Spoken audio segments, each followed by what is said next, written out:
Hi, everyone. Thank you so much for joining us. My name is Eric Ferrero, and I'm the Executive Director at the Fund for Investigative Journalism. Today, we're doing an hour-long forum, a webinar on investigative journalism of education in schools. And we're really thrilled to be doing this session in partnership with Chalkbeat, the nonprofit news source that's a real leader in this space. And we're also really grateful that the Smith Family Foundation is sponsoring this session so we can all be together today. Just a couple of quick things before we jump in. As panelists are sharing their experiences and their stories, I'll be sharing links to some of their work in the chat, and so you can follow there to see some of the coverage. Also in the chat, you can ask your questions at any time, and we'll probably get to them at the end, but you can go ahead and ask questions whenever you'd like. We also have some folks who have DM'd us questions on Twitter and emailed us questions, and we'll get to those as well. I want to thank everybody who's joining us in person and also let you know that we are recording today's session, and we have professors at several universities who will be showing this session to their classes of people in education journalism courses. And so we're grateful to join them as well and offer this to them. Our moderator and leader for this discussion today, I am so thrilled to share, is James Grimaldi, who is a senior writer at the Wall Street Journal based in Washington, D.C. He's a two-time Pulitzer Prize recipient and covered education extensively at the Washington Post, including an award-winning series that he was part of about a decade ago, where among other things, he covered a story looking at congressional ties to companies that were used for their software packages that were being used in school. So he brings a depth of experience to the discussion, both on education, but also on broader investigative journalism. He serves as an advisory board member at the Fund for Investigative Journalism. He serves on the steering committee of the Reporters Committee for Freedom of the Press, and he's a longtime leader in IRE. And we are thrilled to have him here, as well as our three panelists to share their stories today. So without any further delay, I want to turn it over to James, and thank you, James, for leading us through this today. Thanks a lot, Eric. So I'll start with a few thoughts, introductions, and I'll tell you a little bit about that series, and then we'll go to our speakers. Education, especially for those of you tuning in already know this, but for the journalism students, is one of the most important beats for any news organization, especially local news organizations. It's one that generates a high amount of interest and has a lot of impact, lots of readers, particularly parents and teachers. Today, we're joined by three talented journalists who've done some really interesting work. Dylan Piers McCoy works for Chalkbeat, Indiana, where she's a staff reporter covering the Indianapolis public schools. She came to education reporting by way of radio, public radio, and her documentary work has been on various shows, including Latino USA and Studio 360. She graduated magna cum laude from Smith College. She's going to tell us about her investigative series, Hidden Dropouts, that revealed how administrators were falsely inflating graduation rates and prompted new policies, plus winning her a National Education Writers Association Award. We're also joined by Kayla Jimenez. She's a reporter for The Voice of San Diego, a recent graduate of San Diego State University, and has written for my alma mater, where she interned, the San Diego Union Tribune and news organizations around San Diego before joining The Voice of San Diego. She's going to talk about her running series of stories on sexual misconduct cases filed against teachers and staff in the San Diego County's public schools. Her stories also prompted some results that she will hopefully tell us about. And finally, last but not least, Rachel M. Cohen, who is a prolific freelance writer who just awes me with the more than dozen or so publications she's found her work in. She's going to talk about a story she did for the Washington City paper. It was a cover story that was an in-depth look at charter schools, the DC charter school program, and their power and influence. I had the honor to help mentor her through the FIJ mentorship program. She also had some significant results that I hope she's going to tell us about. But first, I'm going to tell you a little bit about the series we did called Fixing DC Schools. It was published around the tenure of Michelle Rhee, who you may recall was the superintendent, much chronicled, and even had a documentary made about her. I, for that series, produced an investigation that was a nice cross between what I had just finished doing, which was a lobbying investigation on Jack Abramoff, and a local story, public schools. We have this weird situation in DC where we're not a state, we're a district, and our budget in the district where I live is also overseen by Congress. So I came across a story about, which would be a classic lobbying story that involved this Texas man who had developed a novel reading program that he wanted to see placed into schools. And by the way, that's one of my first tips, which is I think curriculum, any curricula that are sold, it's a multi-million-dollar industry in the United States. I think it's undercovered and is a great source of stories for any education writer. And there's steep barriers to entry because there are these major publications, publishers who are able to get their curricula into schools a lot more easily than some startup. So this man from Texas had a startup and he didn't know how to get them into public schools. So he went to Congress. And he wooed Senator Mary Landrieu, who at the time was chairing the Senate Appropriations Committee that oversaw DC funding. This company threw her a big fundraiser. And right afterwards, she found a way to appropriate funding for reading programs in the District of Columbia, with one caveat that Earmark had a requirement that they purchase this very specific curriculum that was developed by the donor to her campaign. So that's one thing to always look at. This was one where we're able to look at federal lobbying records, but I would encourage you to follow the money when it comes also to your local school districts and look and see where the money going to members of council or members of the school board, who's funding those campaigns, and why are people making those contributions? Are they looking for something in return? So I thought we would start with Dylan, if that's okay with the three of you. I am eager to hear about this this investigation that she did that won the Education Writers Award. Dylan? Yeah, thank you so much.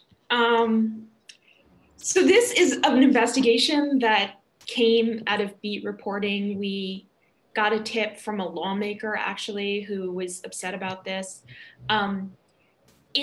What I investigated was how Indiana is potentially ignoring thousands of high school students who leave school without diplomas because they're being mislabeled as homeschoolers. So Indiana, like many states around the country, takes students who leave to homeschool out of the graduation cohort. So what that means is that they don't count against you like a student who drops out does. It's equivalent to them transferring to another school. But homeschooling is almost entirely unregulated in Indiana, which is not uncommon. Regulations vary, but there are a lot of states where homeschooling is fairly unregulated. And as a result, the state doesn't do anything to make sure that kids who leave to homeschool are actually continuing their education once they leave the school system.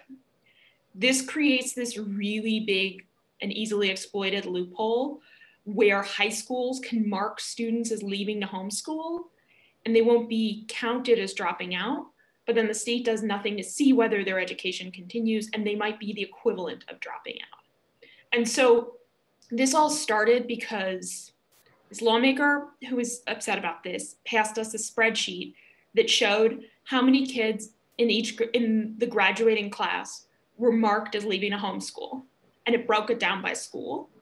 And I looked at this spreadsheet and I thought, that makes no sense. That's completely implausible. I didn't know what was going on. I didn't understand how homeschoolers were counted. I just looked at a spreadsheet that told me that almost as many kids were leaving Indiana high schools to homeschool as were actually dropping out. And there was some schools where the numbers were extraordinary. So one school in Indianapolis had 83 kids graduate and 60 left to homeschool. So like, this is an urban school.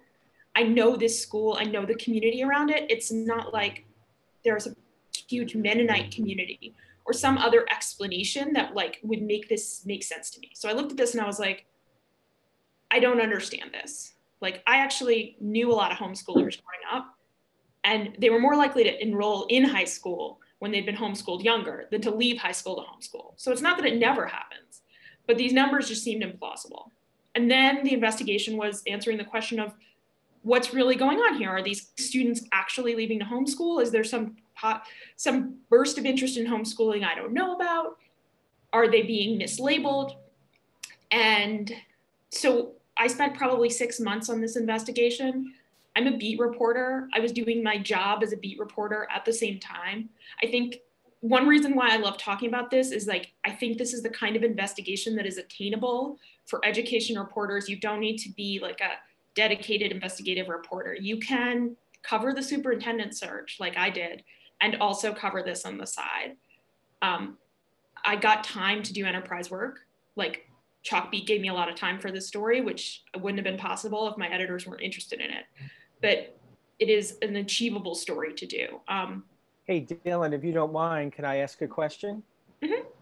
So what advice would you give people who are listening to, how would they do this story in their own state? So, I mean, to be completely honest, I think this almost the exact same story can be replicated in other states. And other similar stories are going to show up. And so my first tip would be to get the graduation cohort data from your state. So graduation rates are going to be released with some amount of data. Pretty typically, they'll post on the state website, they'll say, this is how many states graduated, this is how many kids dropped out. There's a whole other piece of that data that isn't always publicly posted. And those are the kids who are removed from the graduation cohort. So this sounds really weedy, but it's just a minefield, I think, of interesting information. So kids who leave to homeschool get removed from the graduation cohort in many, if not all states. You can get removed because you're counted as transferring to a high school out of state. And so a lot of kids are marked as transferring to a high school out of state here in Indiana, but those kids, they don't necessarily actually have confirmation that they went to a high school out of state. You can get removed because you disappear. So I would ask for that data, and as granular as you can get on that graduation cohort data is the first place to start. So that would be from the state superintendent of schools or the equivalent? Yeah, so we got it from a lawmaker, but we also got it again to confirm it. And we have more detailed data that I have now started getting every year from the Indiana Department of Education. I also got it from the Florida Department of Education because I wanted to see some comparison. And the operator of the school that had those high numbers here also runs schools in Florida. So I wanted to see if they had the same issue. So I got it from Florida. That was pretty easy. I know Florida has really good public records laws. I'm happy if anyone is interested, you can email me and I'm happy to send you the data from Indiana so you understand what it looks like. I don't know if it's going to look the same in every state, but like I can give you information on what it looks like here. And I know, for example, this is something similar to this is going on in Kentucky. I don't know exactly the details because Kentucky's regulations is different, but I'd be interested there. And I think there are states around the country that probably have, that this is worth poking into and just to see whether there are kids who are getting left out of graduation rates. That's great. Unless you have something urgent to add, I think we might move on so we have plenty of time for questions. I thought I'd go to Kayla next, if you're ready, Kayla. Tell us a little bit about what you have been doing in the past year. It looks like this story may have emerged organically from, was it the case in Coronado that you first learned about what was going on and then you expanded? How did you get onto the story? Coronado and La Jolla High, so my colleague Ashley McGlone and I, we work for Voice of San Diego.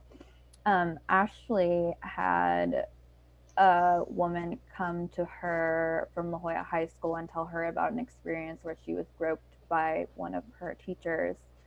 And after that, she followed up with a few other women who had told them that he had done the same thing to them, and then found that there were no records. When requesting records of misconduct from the school district, the district said they had no records of any complaints that were made or anything written. When did you have to file a Public Records Act request to find that out? Yeah, we submitted a Public Records Act request for teacher misconduct records for this particular teacher, including any notes, resignation letters, anything like that of the sort. And then that led to us requesting that data, sending public records requests to every school. There's 42 school districts here in San Diego County. Right, yes. It's a crazy amount. So we sent records requests for any substantiated teacher misconduct for staff employees, including any notes, any emails, anything that would constitute under that. And we were able to get some of the information as long as it was substantiated by the district. And then we led this investigation for about 2 years, 2.5 years. Is still ongoing. And I personally... Didn't you have to sue? Was there a lawsuit, did I see? We did sue quite a few districts, and we sued San Diego Unified, which when they told us they didn't have those records, only revealed to us later that they did have the records after the teacher credentialing system subpoenaed for those records. So not everyone's able to afford a lawsuit. How are you guys able to afford it? Are you getting some help with that? We are. We have a lawyer that helps us out with that. Is it a pro bono lawyer? Yeah. Yeah. Well, for those of you who are listening, if you ever need help on something like that, the Reporters Committee for Freedom of the Press loves to jump into righteous cases like this. How is it going with those suits? I know that they can drag out. Yeah, a lot of them we've gotten through, but they've definitely been a long process of fighting with multiple districts on giving us records. So it hasn't been easy getting that documentation. Yeah. Tell us a little bit about how you've gotten people to come forward to talk to you about something so sensitive. Yeah, it's definitely a trust building way. I think that Ashley and I have kind of gained some trust in the community now that we've been reporting on this for so long, that it kind of feels like people are coming to us with their stories. But it definitely is an approach of trauma-based. In interviewing, you have to be experienced with interviewing subjects of trauma. Mm-hmm. Did you do any training for that, or did you go to any place like the DART Center for which does some training on how to do that? Definitely DART Center was helpful, and it's helpful for learning how to interview, but also the aftercare of taking care of your own mental health when reporting on subjects that it's for sure. Pretty hard. Generally about covering the education beat in terms of just getting some tips for people maybe starting it. Can you describe the general areas where a new person to the education beat needs to learn to develop sources? Yeah, so I was lucky enough, that I came in as an intern and was kind of given all these records that we had. So I was able to focus on this solely for 1.5 years. That's all I did was report on this topic. But through that, I learned, I think, it's important to know the school boards and principals and the roles of the superintendents and what each person plays, and then also how policy plays into that, because a lot of the work that we did had to deal with Title IX and policies at the school level and at the state level and what affected that here in San Diego. You know, sometimes teachers' unions can be very good tipsters, but I would guess maybe in this case, they might have been one very resistant to your getting these records. Is that right? Yeah, they were not our biggest fan in that case. Yeah, yeah. So it could be a double-edged sword. Although you should never overlook any place where you think they might be resistant, because that's where you often will find whistleblowers. Did you find any of the parent groups or other organizations like PTAs that were helpful? Yes, and there's a lot of activists in the communities, especially parents were our biggest tips on this, where they heard things happening in their communities and said, I heard this happen. And this other parent told me, and that's kind of where most of our tips came in, were from parents. A lot of times, you know, investigative reporters will want to save everything up to the very end. You guys have been rolling the stories out. Has that helped you develop sources? When you write a story, do you find more people coming to you with new tips? Tremendously. Every story, it seems like there's new tips rolling in, and I think it's kind of interesting in a way where you become the source where people want to come tell you their stories, and it just, the amount of tips that rolled in were interesting but heartbreaking also to hear that it's happening over and over. So how do you triage those tips? You take them in and prioritize them, and with your colleague that you're working with, how do you guys work together in order to do a joint investigation, especially in the time of a pandemic? Yeah, so each of us are pretty well, we team up. We handle different school districts, which is helpful because there are so many. So each of us kind of have our sources from each of the school districts, and we handle it that way. It's not the easiest, but people know that we're both coming to like DA's office or these districts because we're asking for that information, because we're well known in the community for digging into that. So talk a little bit about the results that you got from your story, and how and whether that's actually helped your reporting to have like a centralized location where maybe this information could be collected. Sure. Results as in the impacts of the series. Right, the DA thing. Yeah. So the district attorney's office decided, as a result of our reporting, to create a task force on child abuse in schools, where anyone in the community who suspects child abuse happening in schools, or even if one of the big things we uncovered was mandated reporters weren't reporting when they suspected child abuse, anyone in the community can go directly to the DA's office with this online reporting tool and report that directly to them, so they're aware. Is there any data that you used either on the local, county, state, or federal level that you found useful? Definitely the teacher credentialing systems. They have data on how long it takes to revoke a teacher's credential and what the process looks like for a teacher to, when something is reported to them. The days and time was something that we used a lot, because we saw that teachers sometimes would lose their jobs and then move from school to school and or become substitute teachers at other schools. And that kind of helped us track teachers and where they were going and seeing if their credential was still intact or they were under investigation or revoked, et cetera. Now that's a new one to me. Who is the credentialing authority? It's the California teacher credentialing system here, and that's Is that a state agency? It's a state agency. Mm-hmm. I see. Is that run by the State Department of Education? It's not. It's a separate entity? Right, yeah. And do they have data online? They do have data online, and you can look up any teacher and see whether their credential is valid. So everything they have is online, or is there additional information that you could also file a California Public Record Act request for? Most of it is online. Some of the data you do have to file records requests for, so I recommend doing that as well.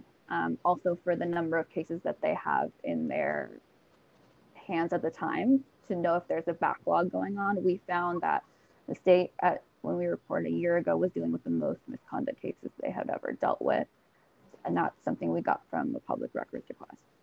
And then what are those, like individual reports that you were getting, or is it additional data? It's additional data. They don't release individual reports from specific teachers, but general data. Not even redacted? No. That might be another lawsuit. Yeah, right. All right, well, unless there's one other thing anything else you want to add, I think it's time to move to Rachel. Is that all right? No, yeah, thank you. Okay, yeah, thank you. So Rachel, charter schools, they're everywhere. Why don't you tell us a little bit about your story and what you did?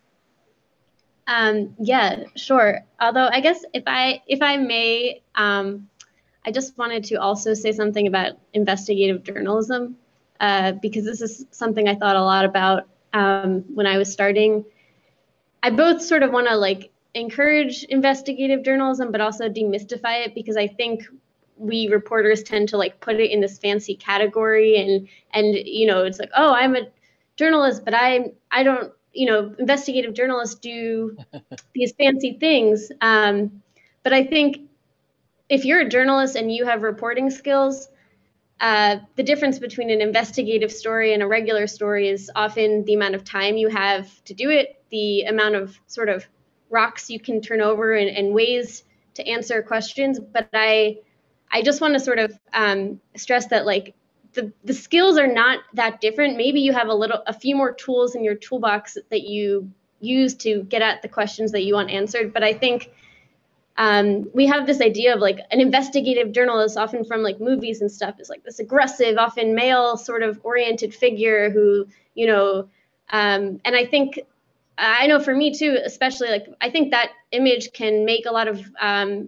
people, a lot of women feel like they aren't like cut for that. And I just sort of wanted to say, like, there are so many investigations that I think so many great education journalists are really well equipped to take on. And it's often just a matter of, do you have the time and support to do it? And I can speak from a freelancer's perspective, where it can be really hard to find the time and support to do those kind of projects.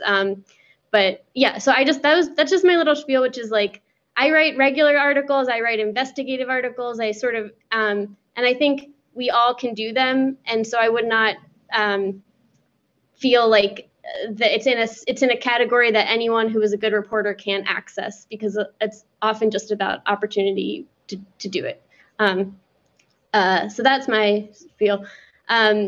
This story started because I had done a couple of stories. I live in Washington, D.C., and I've been sort of reporting on the charter school sector here for a few years. And I got a tip, I guess it was December of 2018. And it was receipts that an advocacy group, that a private charter school advocacy group had charged to individual charter schools. And it was a letter saying, like, thank you for your annual membership. We're so glad to have your support. Here's what your dues went to last year. And it was a letter that said, like, thanks to your dues, we were able to beat back regulations at the city council. They tried to pass transparency laws, and we were able to fight back against them. And this kind of letter would not have even been accessible via FOIA, because it was just between a school and it was a letter that a school received from a private group. But this was really interesting to me, because I didn't know that charter schools were paying a private organization to lobby the city council, you know, paying with public money to lobby the city council around transparency stuff. So this was sort of enough to this reminded me, it sort of made me think about the fact that there's this lobbying apparatus that we sort of only had the tip of the iceberg of understanding. What I could have done, if I couldn't have done an investigative story, was write a regular article on this and sort of just report out this slice of the situation. I could have gone to the organization and interviewed them. I could have gone to the schools, and that would have been a totally good, important, I think, legitimate news story. My editor at the Washington City paper, everything about this story worked out by timing, because Fidge was having one of their annual or biannual freelance pitch role application process. And so my editor was like, hey, you know, Fidge is taking stories for the next 5 days. Why don't you try to apply and we'll see what happens. Can you tell us what that group is that you? Oh, yes. They are the co-sponsor of this panel, the Fund for Investigative Journalism. And they give grants to freelancers to pursue the kinds of stories that really would be honestly impossible. Like, I could not justify doing all the work that I put into it if I had only been able to get the rate that Washington City paper can pay. So I just would have done a different, more narrow story. And I would have done that story had I not gotten the Fidge grant. But I thought, I'll throw my hat in the ring and see if they would allow me to do a broader project, a project that seeks not just to do that slice, but on the world of charter school lobbying in DC and understanding how that works and how they've been so successful. So can you tell us what the results were from your investigation? What happened over the summer? Yeah, so, DC is unusual. Unlike most states, we don't allow for FOIA requests of charter schools. We have not allowed for open meetings requests for charter schools. One good thing to come out of this, and part of the reason, and this is stuff I explored in my piece, is charter schools would say, oh, that's an encroachment on autonomy, and we shouldn't have to deal with, you know, other people wanting to know what's going on. We should have full authority to do whatever we want with the $800 million of taxpayer money that we get every year. So, you know, most states do subject their charter schools to public record stuff, and the sky does not fall, and everybody, you know, lives, and they have thriving charter school sectors. So we constantly would say, like, why, you know, this works elsewhere, and they'd say, no, charter school would fall apart if we had to succumb to this level of bureaucracy, and, you know, just a lot of nonsense, basically. But the good news is that the halfway good news is that now, starting this month, charter schools are subject to the Open Meetings Act. We did not, still not subject to FOIA. Just as like a sort of a glimpse of how politics in DC works, like the chair of the Education Committee did not even support the law as it was passed for Open Meetings Act. And part of my story that I reported, it sort of showed how in lockstep the council is with charter school lobbyists, and how they, you know, go dine at fancy galas, and, you know, emails that people didn't know about. So I think my story was helpful in getting people to look more skeptically at some of the things the education chair had been saying, and that helped move other council members to support the bill.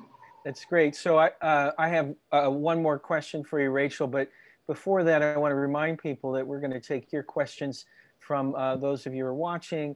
You can, and Eric is going to help moderate those questions. You can put them in the chat, or you can raise your hand, or whatever the proper Zoom protocol would be. So Rachel, talk a little bit, for those who might not have a big charter schools system in their jurisdiction. There actually is a DC Public Charter School Board. Were you able to, and I did a piece, as you recall, in my investigation back in 2007. I don't think I sent Eric that link. I probably should have. There was yet another one. But talk a little bit about whether you used any of the information from there, and then what kinds of records you have been able to get from the DC Public Charter School Board, and how useful you found that. Yeah, it's a good question. I mean, part of my investigation was about learning about how the DC Public Charter School Board, which is the city's only charter school authorizer, which is also unusual. You know, like a lot of places have like 2 or 3. But how DC's only public charter school board is part of this lobbying apparatus that works to kind of keep the rest of the city off their back. So, you know, through FOIA requests, I found emails from the executive director of the charter school authorizer, emailing all the principals of all the charter schools, telling them to testify against a bill that would subject them to FOIA, which is a really crazy dynamic where you have the city regulator, publicly funded city regulator, applying pressure to the schools that he has authority to open and close effectively, telling them how to act politically at the council over how the council can oversee the funds that they give to the charter sector. So it's a very, I mean, I think that the public charter school board was not super helpful in terms of like helping me, but I think that the investigation helped people better understand how the authorizer in DC wears multiple hats. Right. One thing I'll point out that you guys haven't mentioned yet, but I'm sure you all know about, is that there are dozens of nonprofit organizations that are dedicated to local education. Some are local, some are national. I think there are at least 2 or 3, I think, that are involved in charter schools. And a lot of them have their own points of view. They may be pro-charter or anti-charter. You often can, and you know, groups, everything from the Brookings Institution, you know, to the Gates Foundation have done a lot of work on local schools and testing, and you can get a lot of information and background for your stories there. I see a question in the chat, Eric. I'm going to go ahead and ask it. It's not bad, and I'll open it up to whoever of the 3 of you would like to answer this. What efforts turn a story from a good breaking news story into an investigative piece? Who wants to take that?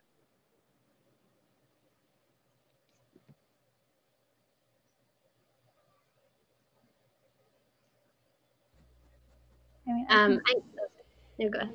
Go ahead, Kayla. I could chime in. So I think one thing that made ours an investigative story was that we requested all these districts and compared trends and to watch what was happening. So there was this trend of teachers grooming students or using electronic communications to send inappropriate messages to students across the board. And we were able to show how that was happening through actual documents and then student testimony. Whereas I feel like we've done breaking news stories as well, where the DA has created a task force. It's a one-off occurrence that happened. Mm-hmm. Anyone else want to chime in?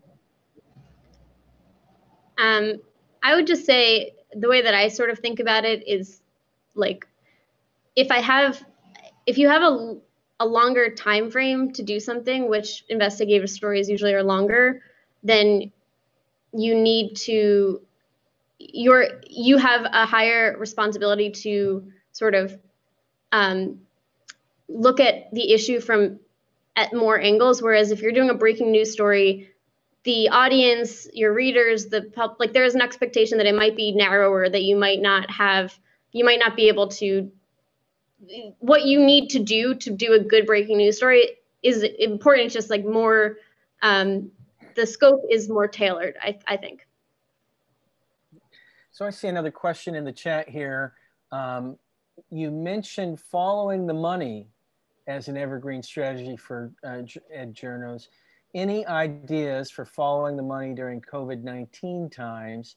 Do you foresee or know of any lucrative dollar streams that journos should be keeping an eye on as the pandemic rolls on? I have thoughts, but I'm going to see if I have a hand up. Yeah, what do you think?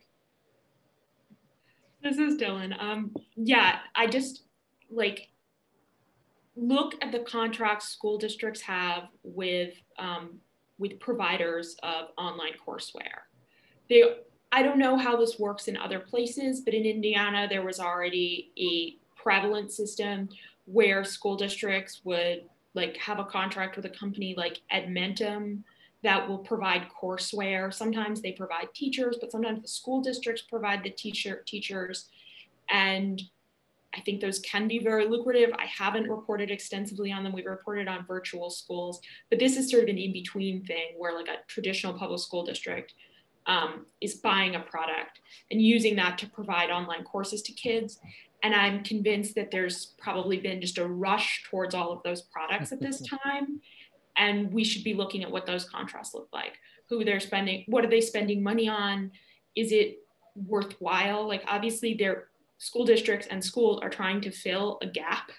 And there's a real reason why they're buying these products, but how much they're spending, where it's going, and whether or not the quality of education is really worth the money that you're spending on that. I think is a story that is going to be everywhere. That's a great idea. You know, we just had a kind of a uncovered, not covered, I shall say, scandal in Fairfax County where in the spring they were in Northern Virginia, where in the spring they were unable to actually launch their online classes, and apparently they'd been paying some vendor to do it, and they ended up firing the head IT person, which I never really saw what that was about.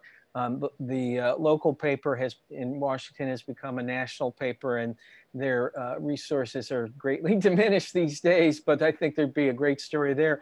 The other thing I would recommend is when you look at the vendors, don't forget to also go back and look and see if those vendors are making campaign contributions to the school board and to the city council to see if there's a pay-to-play scheme. It's always worth doing that anytime you write about the contractors. And, you know, there's tons of money that is, I think, being put out there as well for increased demand for, I think, cleaning classrooms and other things. But I do think you're probably right. The big money dollars are probably in this virtual streaming stuff. You have any ideas, Rachel, or? I haven't really been focus on this that much, but I would agree. I think there's a lot of ed tech groups that are looking to swoop in. I think there's probably some scammy tutoring groups that are, you know, I get a lot of ads on Hulu for one. I won't comment on that, but specifically, but and I have also seen like there are a lot of groups that are trying to present themselves as desanitation, but a lot of it, what they're offering may, you know, be more about feeling than protection. So those are probably, I guess it would be interesting, and I haven't really seen this story. I mean, I'm sure that some people have done it, but I would be curious to learn sort of like how school districts, how they're spending money under pressure to get teachers back, what kinds of things they're paying for to make people feel safer. Are some of these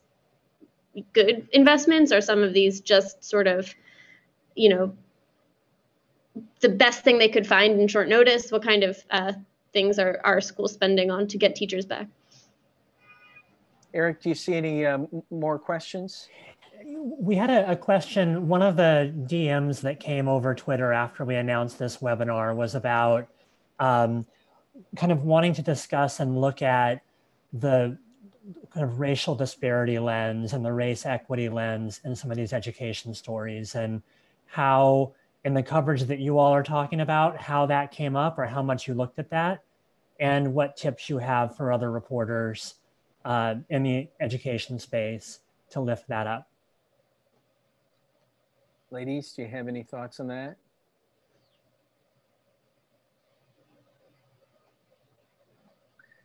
I would recommend that folks go back and look at some of the series that have been done. You could find these in the IRE database of stories on these very issues. The St. Petersburg Times, now the Tampa Bay Times. The Tampa Bay Times did a piece that won the Pulitzer a few years ago that showed some real problems in the minority schools in the district. The Jacksonville newspaper, Topher Sanders, did some work on real problems in the poor school districts and minority school districts of Jacksonville. There's a lot of good work that's being done out there about the disparities in terms of education, success rates, and money being spent in those school districts. And again, I think following the money is always a good thing. One of the stories I regret that we didn't get around to a number of years ago, but others have sort of gotten at it, but I think is a kind of an almost evergreen story for anyone writing about this issue, is to look at the poor minority communities and comparing them in their school districts with the richer schools.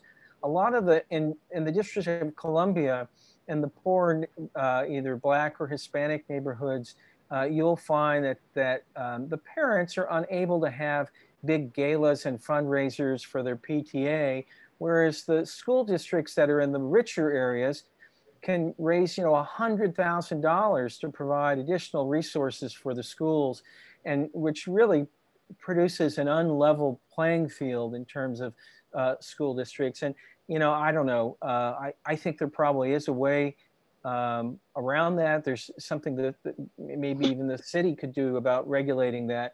I think it would be unpopular probably in the richer schools areas, but you would think that there'd be some way in which that money could be spread evenly across the school districts. Yeah, this is Dylan again.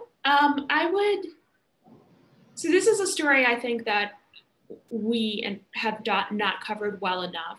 And that is how suburbs are serving students of color, particularly inner ring suburbs. I think we think of these stories about students of color often as urban stories, but in Indianapolis and in a lot of other places that used to be that were originally sort of white flight communities have become much more diverse in those inner ring suburbs. And some of them really are underserving their students of color. Some of them might be serving them well. I think that both of those stories probably deserve more attention because there isn't quite as clear a distinction between suburban school systems and urban school systems as I think we sometimes make there out to be. And so that's one area where I think that it's worth more attention. The other thing is my story didn't really delve into race because I didn't have that data. But one of the great things about covering education is you can get so much data from the Department of Education, from school systems. So you can look at a lot of stories can be looked at through the lens of race. And oftentimes you'll see disparities in all of the issues you would otherwise be reporting on. So that reminds me, Dylan, I wanted to ask you how you found your anecdote, your beginning student at the top of your story. How did you find Tyrus and get the family to cooperate? With so much effort, to be honest. And what did you do? So I had this spreadsheet. I looked at it and I was like, something is wrong. The more I found out about it, the angrier I got. But the fact of the matter is this is a super weedy story. It's really hard to explain what it's about and to convince people that misleading graduation rates really matter. I think they really matter because what they show is that we're failing kids and we're ignoring it. We're hiding that we're failing kids. We're hiding bad problems. But that isn't obvious from a story that starts with, this is what this number on a spreadsheet shows, and this is what this number on a spreadsheet shows. So I almost from the moment that I started to understand what was going on here, I knew I really, really wanted a kid. In part because otherwise you can all you have is speculation. You're like, we think they're probably misleading numbers. If you have actual students, you can say, in this case, these numbers are, this data is lying about what happened. So I knew it. I wanted it so bad from the beginning, and I just made it happen basically. And I was very lucky. So I went and hung outside the school and I talked to students outside the school several times. I found what I thought was going to be a student who was going to be the center of the story through his brother. I talked to his brother probably 3 times before he mentioned to me that his younger brother had been labeled as leaving a homeschool. I talked to the mom, she did an interview. Then as we were trying to get the records to confirm what she told me, she ended up pulling out of the story. And because I didn't have the records and because frankly, the kid was young, I think he was 15 and he didn't want to be in the story, we decided to go back to finding someone else. by that point, I'd written a whole draft of the story and we sort of knew there was a story there. So it felt worth it to try harder to find another student who would be willing to go on the record. And I just spent probably a week and a half, like maybe a few hours every day, approaching strangers at parks, going to people, going to asking all the kids who worked at McDonald's if they knew anyone. This is a school that had like, it drew kids from other areas, but I just went to where it was and I went around and I talked to people. And I ended up finding Tyrese by walking around a like an apartment complex. They had these little outside porches at this apartment complex. And every time someone was standing on their porch, I said, hey, do you know anyone who's left this high school recently? Someone who dropped out or left a homeschool, and eventually a woman said to me, oh yeah, my neighbor, her son. And so I knocked on her door and I told her what I was writing about. And she said, oh, you can come in. And I came in and I talked to her. And that's Candy. And Candy is probably the greatest gift I've ever found in reporting. She should have been a reporter. She was amazing. She not only talked to me and told me the whole story, but when I said she didn't know that he'd been labeled as leaving the homeschool. She just thought he dropped out. And I said, well, the school has almost no one labeled as dropping out and a lot of kids labeled as leaving the homeschool. So let's look at his records. And she got his records in a single week just by bullying the school. She went to the office. They were missing a page. She went in person to get the missing page. And then I said, oh, and then we saw that he was completely mislabeled. She had no idea that he was marked as leaving a homeschool. But so I was incredibly lucky. Without her, this story would just not have worked like nearly as well. Oh, I wouldn't say lucky. I would say that's good shoe leather reporting, is really hustling. And good for you for doing that. Rachel, you've got a question about your story that appeared in the American Prospect yesterday, apparently has hit a nerve among journalists. What do you make of the response your story received? And Chris Hayes, oh, he had a long tweet thread. We'll have to go look at that. So what is it? What is this story that I missed? Oh, sorry, I had responded, but I'll just say it. I had a story yesterday in the American Prospect about, it was titled, Why School Reopenings Has Become the Most Fraught Debate of the Pandemic. And it sought to essentially unpack what we know about children, COVID and schools, and what we don't know, and how some of what we don't know has sort of been overstated because people understandably want to reopen schools, and essentially sort of the ways in which different communities with different populations, different resources may need to respond, may respond to the school reopening question differently, and we need to be more conscious of how we are talking about that, because we tend to sort of speak like, are schools super spreaders, which is not really like even that helpful of a question when you think about it. Like are restaurants super spreaders? They can be. It depends on a lot of things going on in the restaurant and how crowded it is, and so yeah, that was that. I just wanted to also echo, I totally agree with what Dylan said about the suburb city distinction. I think education journalists have not really do this a lot, and it is unfortunate. We sort of oftentimes it's grouped into like urban and rural, and like there's an assumption that suburban's just like affluent, which is not true, and really sort of I do think the field needs to sort of be more conscious of that. Yeah, that's true. Kayla, the suburban school districts in San Diego County are very diverse. Chula Vista or, San Ysidro. Tell us what you're finding there and what stories you think are being missed by reporters. Well, now, one of the things that I've been digging into especially is the digital divide, and how some students don't have access to internet because of infrastructure that's built, or family finances where they can't afford internet, and some of them are working out of parking lots or different places where they're driving up or walking up so that they can get internet access to do distance learning. And that's happening in urban schools across the county, as well as rural areas, which is somewhere that I'm also focusing on.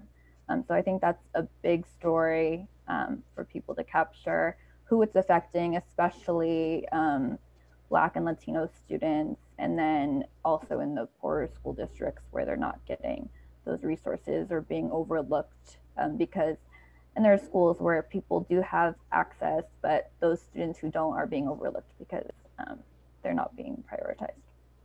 Yeah, that's really a good point. And on that point, I recommend reading Alec McGillis's piece in the New Yorker that talked about how that very issue, you know, I personally think they ought to be opening more of the schools, particularly in the Black, Hispanic, and poor neighborhoods, you know, because there just is not the digital connection that you're going to find in some of the richer neighborhoods. And I think the risk reward here, we're potentially bringing up a generation that's going to be at least a year or more behind if we don't get them back into the classroom soon. And happily, I think the mayor in DC is sort of recognizes that, but it seems a little bit late to the game. I think we need to wrap up. Do we need to thank our sponsors? We need to thank everybody. I want to thank you, James, and I want to thank Dylan, Rachel, and Kayla for the work you're doing, but also for taking time out of what are clearly some busy schedules to share the work and think your experience and insights with us. And I again want to thank Chalkbeat and the Smith Family Foundation. And I'll say it's in the chat, but if you go to ewa.org, the Education Writers Association has fellowships available for investigative projects with a deadline in November. If you go to fij.org, the Fund for Investigative Journalism, we always have open grant deadlines, and you can find the next regular cycle and also emergency grants, including for COVID-19 coverage related to schools, to get quick grants. So you can go to both of those, ewa.org and fij.org, to find that stuff. Thank you, James and team. We're so grateful to all of you.